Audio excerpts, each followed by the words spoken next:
嗨，大家好，我是小杨不在身边的老李，明天就要飞回国去见小杨啦，耶！在回国期间呢，可能更新的频率稍微会降一些，但是我也会尽量去更新的。在回之前，今天晚上咱们来一起做韭菜炒鸡蛋。一般的做韭菜炒鸡蛋，大家会遇到一个问题，就是特别爱出水。怎么做韭菜炒鸡蛋不出水呢？今天老李就告诉大家。咱们将韭菜切段，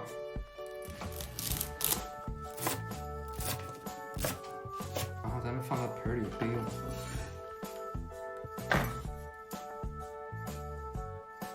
准备一个碗，咱们打入4个鸡蛋，然后咱们将鸡蛋搅匀，咱们放旁边备用。锅中倒油，咱们将鸡蛋炒熟。油温8成热以后下鸡蛋，然后不断翻炒，鸡蛋炒熟了以后成熟。咱们锅中再加一些油，油热以后加入韭菜，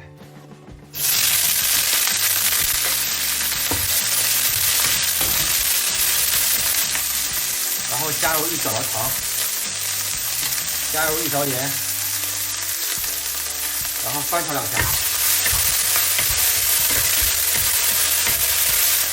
记住啊，这个韭菜不出水的关键就是放1勺淀粉，然后翻炒，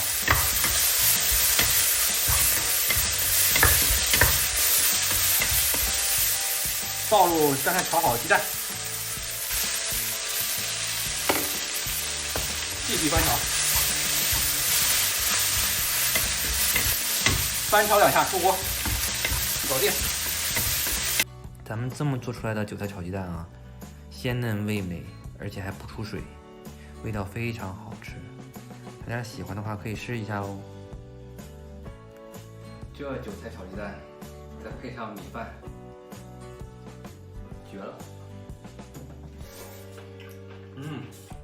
韭菜炒鸡蛋做法非常简单，但是味道真的配米饭绝了，